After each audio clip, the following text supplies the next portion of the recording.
जय हिंद दोस्तों, स्वागत है आप सभी का अपने YouTube channel practice with Ravi में। आज हम इस वीडियो में पढ़ने वाले हैं इतिहास से क्वेश्चन पढ़ने वाले हैं। ठीक, तो हमने कल पढ़ा था प्राचीन इतिहास के ऐतिहासिक स्रोत पढ़ा था। ठीक, तो आज हम उसके आगे पढ़ने वाले हैं हड़प्पा सिंधु सभ्यता के क्वेश्चन आंसर करने वाले हैं। ठीक, तो चलिए जल्दी से स्टार्ट करते हैं। और यदि आप लोग चैनल पर पहली बार आए तो प्लीज़ चैनल को सब्सक्राइब कर लीजिएगा, ताकि जब वीडियो को अपलोड किया जाए तो सबसे पहले आपको नोटिफिकेशन मिल जाए। ठीक, ये आपका वीडियो होगा। आप किसी भी एग्जाम की तैयारी कर रहे हैं तो एक बार इसको पढ़ के जरूर जाइएगा। ठीक, आपको यहाँ से कुछ ना कुछ फ़ायदा ज़रूर होगा आपका। ठीक, क्योंकि ये सारे के सारे क्वेश्चन आपके कहीं ना कहीं पूछे जा चुके हैं। चलिए आगे देखते हैं। यहाँ पे अब हम क्वेश्चन स्टार्ट करते हैं। ठीक, हड़प्पा सभ्यता किस युग से संबंधित थी? तो हड़प्पा सभ्यता कांस्ययुगीन सभ्यता थे। ठीक, हड़प्पा सभ्यता की खोज किस वर्ष में हुई थी? तो 1921 में दयाराम साहनी ने की थी। हड़प्पा की खोज का श्रेय किसे दिया जाता है?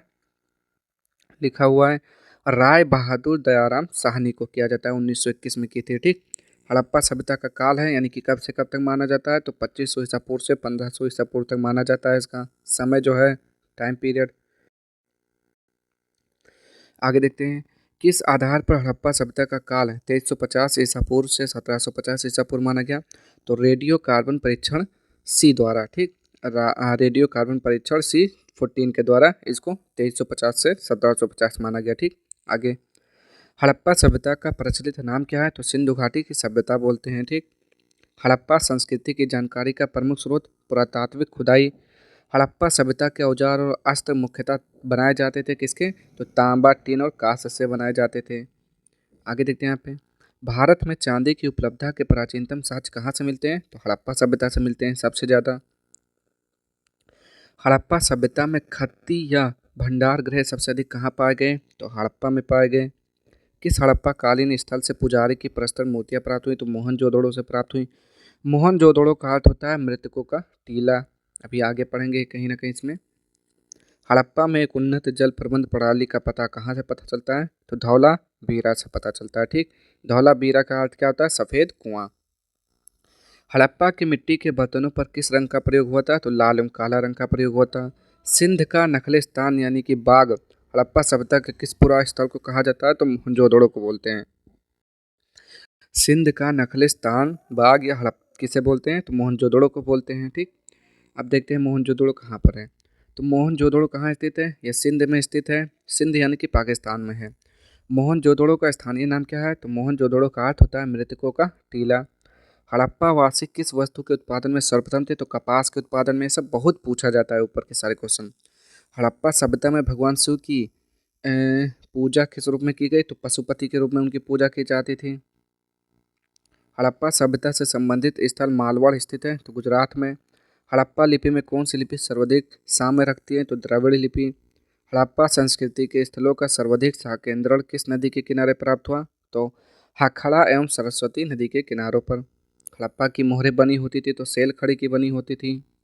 आगे, किस पुरातात्विद ने सिंधु घाटी सभ्यता स्थल मोहनजोदड़ो की प्रारंभिक खोज की थी? तो राखलदास बनर्जी ने मोहनजोदड़ो की खोज की थी 1922 में। आगे, सिंधु सभ्यता का सर्वाधिक उपयुक्त नाम क्या है? तो हड़प्पा सभ्यता बोलते हैं। सिंधु सभ्यता किस युग से संबंधित है? तो आर्द्र ऐतिहासिक युग से संबंधित है। ठीक, किससे?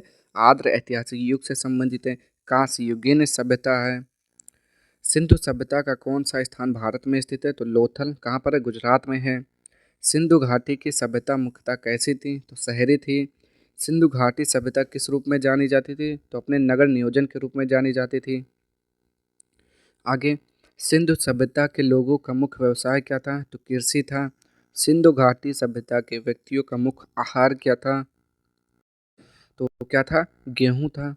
सिंधु घाटी की सभ्यता के लोगों का धर्म प्रमुखता किस पर आधारित था? तो सिंधु घाटी सभ्यता मातृ देवी की पूजा करते थे। ठीक, मातृ देवी की पूजा करते थे। अब यहाँ पे हम देखते हैं थोड़ा सा। चलिए, सिंधु सभ्यता के प्रमुख स्थल उत्खननकर्ता, उत्खनन वर्ष, नदी एवं स्थिति। सबसे पहले देखेंगे हड़प्पा कहाँ पर है। ठीक, तो हड़प्पा है की खोज किसने की? दयाराम साहनी एवं माधव स्वरूप वत्स ने कब की? 1921 में की।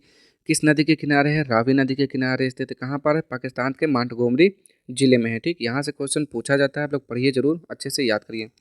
मोहनजोदड़ो, तो मोहनजोदड़ो की खोज राखलदास बनर्जी ने 1922 में की थी। ये है सिंधु नदी के किनारे पाकिस्तान के सिंध प्रांत का लरकाना जिला में स्थित है। ठीक। जो हड़प्पा है वो मोंटगोमरी जिले में है, ये लरकाना जिले में है। सुतकांगे डोर, इसकी खोज किसने की? आर एल स्टाइन ने की थी 1927 में। दसक नदी के किनारे यानी कि दास्क नदी के किनारे है। कहाँ पर है? पाकिस्तान के बलूचिस्तान प्रांत में है। ठीक। चनुदड़ों की खोज एन.सी. मजूमदार ने की थी 1931 में की थी। सिंधु नदी के किनारे स्थित है, पाकिस्तान के सिंध प्रांत में स्थित है। रंगपुर की खोज तो माधव स्वरूप वत्स एवं रंगनाथ राव ने की थी। कब? 1953 में इसकी खोज की। ये मादर नदी के किनारे है, गुजरात का काठियावाड़ जिला में स्थित है। कालीबंगा एक घोष ने की थी 1951 में। घग्गर नदी के किनारे है, तो ये राजस्थान के गंगानगर जिले में स्थित है। कोट देजी की खोज फजल अहमद खान ने की 1955 में। सिंधु नदी के किनारे सिंध प्रांत का खैरपुर स्थान पर स्थित है। रोपड़ यगदत्त शर्मा ने 1953 में। सतलज नदी के किनारे पंजाब का रोपड़ जिला। लोथल एस.आर. राव ने 1954 भोगवा नदी के किनारे गुजरात का अहमदाबाद जिला में स्थित है। आगे देखते हैं यहाँ पे आलमगीरपुर यगदत्त शर्मा 1958 हिंडन नदी के किनारे उत्तर प्रदेश का मेरठ जिला। मिताथल पंजाब विश्वविद्यालय 1968 में खोज की गई, तो हरियाणा राज्य के भवानी जिले में स्थित है। सुत सुत सुरकोटदा जगपति जोशी 1964 में गुजरात राज्य के कच्छ क्षेत्र में स्थित है। बनवाली रविंद्र सिंह बिष्ट ने 1973-74 में रंगोई नदी के किनारे हरियाणा के हिसार जिला में स्थित है। धौलावीरा रविंद्र सिंह बिष्ट ने 1990-91 लूनी नदी के किनारे गुजरात के कच्छ जिला में स्थित है। ठीक। तो ये थे सारे इंपॉर्टेंट। एक बार आप अगर स्क्रीनशॉट लेना चाहें तो अच्छे से ले लीजिए याद करने के लिए। चलिए आगे देखते हैं अब यहाँ पे क्या दिया हुआ है। चलिए देखते हैं यहाँ पे सिंधु काल में विदेशी व्यापार मतलब कहाँ से कौन सी वस्तुएं आती थी। तो सोना, सोना कहाँ से? कर्नाटक, अफगानिस्तान, ईरान। चांदी अफगानिस्तान, ईरान। तांबा Khetri, Balochistan, Oman. Tin Afghanistan, Iran. आगे देखते हैं ये टिन कहाँ से आया, तो ये अफगानिस्तान, ईरान। सीसा ईरान, अफगानिस्तान, राजस्थान। गोमेद सौराष्ट्र, लाजवद मेसोपोटामिया। ठीक। अब हम देखते हैं यहाँ पे कुछ क्वेश्चन है अच्छे से आपके। देखते हैं सिंधु सभ्यता के घर किससे बनाए जाते थे, तो पक्की ईंटों से बनाए जाते थे। सिंधु घाटी सभ्यता की लिपि कौन सी थी, तो पढ़ी नहीं जा सकती थी। सिंधु घाटी के लोगों का संबंध किससे था, तो सुमेरिया से था।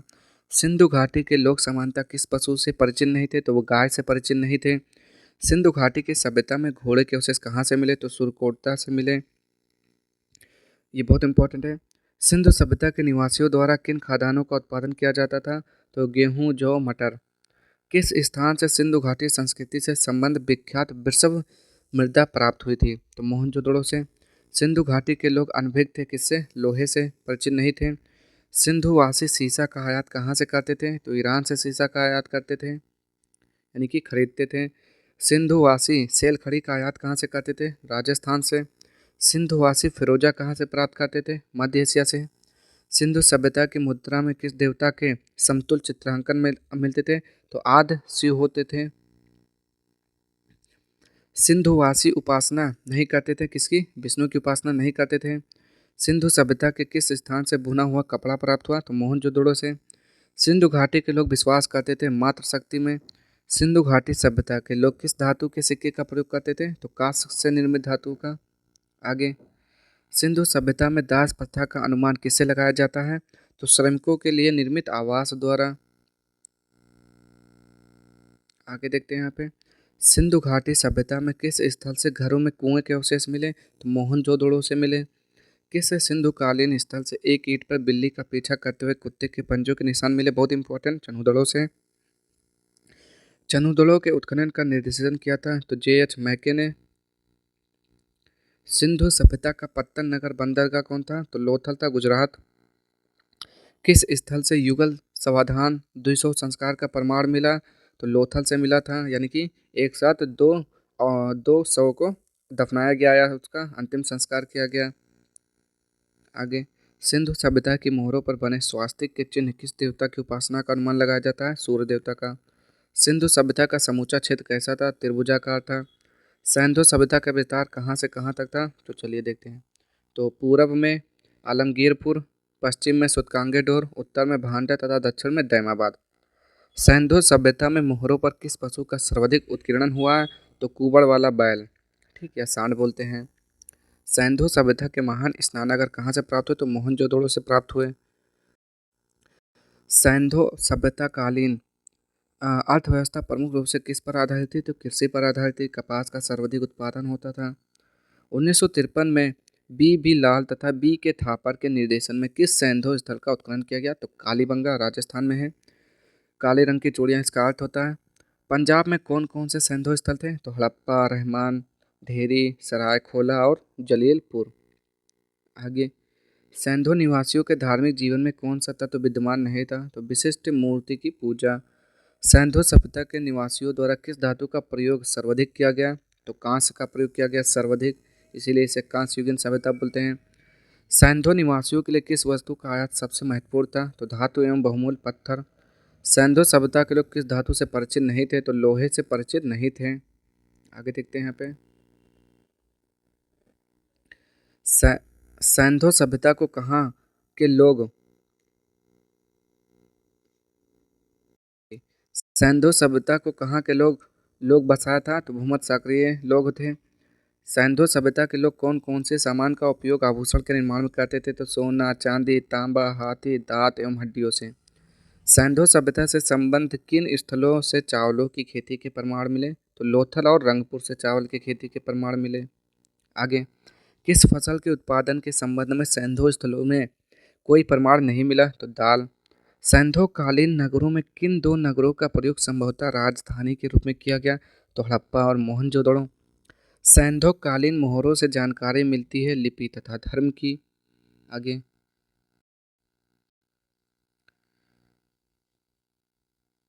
किस सैंधव कालीन पुरास्थल से हाथी दांत की बनी वस्तु मिली, तो लोथल से मिली। अब तक सैंधव संस्कृति के कितने पुरास्थलों का उत्खनन हो चुका, 2501। सैंधव सभ्यता की ईंटों का अलंकार किस स्थान से मिला, तो कालीबंगा से। आगे देखते हैं। प्राक सैंधव संस्कृति थी, तो ग्रामीण। नवपाषाण युग की कौन सी विशेषता है, तो प्रारंभिक कृषि संस्कृति। भारत में खोजा गया पहला पुराना शहर कौन सा था, तो हड़प्पा था। भारत में चांदी की उपलब्धता के प्राचीनतम साक्ष्य कहाँ से मिलते हैं, तो हड़प्पा संस्कृति से। कालीबंगा कहाँ स्थित है, तो राजस्थान में है। पूरा पाषाण काल में समाधान की कौन सी प्रवृत्तियाँ प्रचलित थी, तो मानव के साथ कुत्तों को गाड़ना, मानव के साथ कुत्ते को उसके पालतू पशु को दफनाते थे। नवपाषाण काल की धार्मिक प्रथा के संबंध में कौन से अभिलक्षण स्पष्ट रूप से परिलक्षित होते थे, तो माता देवी की पूजा की करते थे।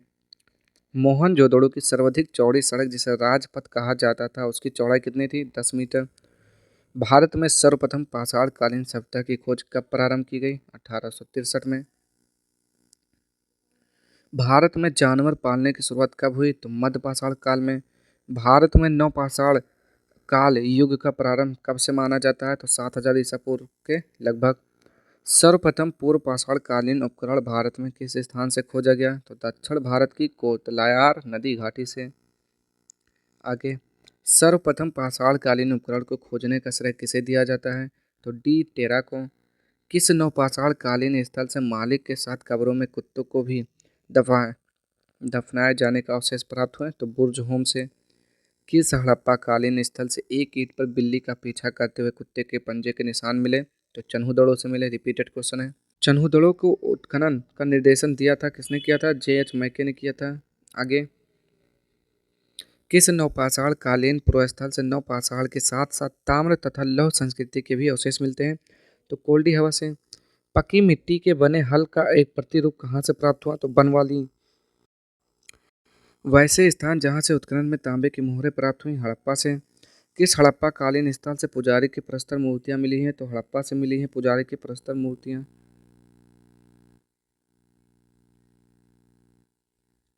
आगे, हड़प्पा के काल के तांबे का रथ किस स्थान से प्राप्त हुआ, बहुत इंपॉर्टेंट, दैमाबाद से प्राप्त हुआ। जौ तिल और सरसों के सर्वाधिक साक्ष्य प्राप्त हुए, बनावली से। वैसे स्थान जहाँ यज्ञ स्थल प्राप्त हुआ, कालीबंगा राजस्थान। नृत्य करते हुए नारी की कांस्य मूर्तियां सिंधु सभ्यता के किस स्थान से प्राप्त हुई, तो मोहनजोदड़ो से। घोड़े के जीवाश्म होने के साक्ष्य कहाँ से प्राप्त हुए, सुतकोटदा से। हड़प्पा सभ्यता के लोग किस जानवर से परिचित नहीं थे? तो गाय से परिचित नहीं थे।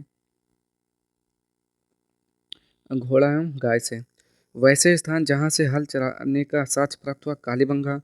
मोहनजोदड़ो की सबसे बड़ी इमारत कौन सी थी? तो अन्नागार। पुरापाषाण काल के लोगों को किस प्रजाति का माना जाता है? तो नेग्रिटो कहा जाता है उन्हें। आधुनिक मानव या होमो सैपियन का उदय कब हुआ? 40,000 ईसा पूर्व। पुरापाषाण काल के औजार किसके बने होते थे? तो पत्थर के। मानव द्वारा बनाया जाने वाला प्रथम औजार? तो कुल्हाड़ी। पुरापाषाण काल को अन्य किस नाम से जानते हैं? तो आखेट युग। किस काल को फलक संस्कृति के नाम से भी जाना जाता है? तो मध्य पुरापाषाण काल को। नियंडरथाल मानव का उद्भव किस काल में हुआ? तो मध्य पुरापाषाण काल में। पुरापाषाण काल में मानव का मुख्य पेशा क्या था? तो आखेट, शिकार। पशुपालन का प्रारंभ किस काल से हुआ? तो मध्यपाषाण काल से। मध्यपाषाण काल का सबसे प्रमुख लक्षण कौन है? तो लघु औजार थे। कृषि कार्य की शुरुआत किस काल में हुई? तो नवपाषाण काल में। चाक या पहिए का आविष्कार किस काल में हुआ? नवपाषाण काल में। नवपाषाण काल के किस स्थल से युगल समाधान का अवशेष प्राप्त हुए? तो नागार्जुन कोंडा से। मातृ देवी की प्रतिमा कहाँ से प्राप्त हुई? तो इनाम गांव, महाराष्ट्र। भवन निर्माण कला की शुरुआत किस काल में हुई? तो नवपाषाण काल में। आगे, पुरापाषाण काल, मध्यपाषाण काल और नवपाषाण काल में चित्रकारी का एकमात्र साक्ष्य कहाँ से प्राप्त हुआ? तो भीमबेटका से प्राप्त हुआ था। ठीक, तो ये थे आज के आपके क्वेश्चन। तो अगर आपको वीडियो पसंद आए तो प्लीज़ चैनल को लाइक शेयर सब्सक्राइब कर दीजिए। मिलते हैं नेक्स्ट वीडियो में इसके अगले पार्ट के साथ। तब तक के लिए जय हिंद, जय भारत।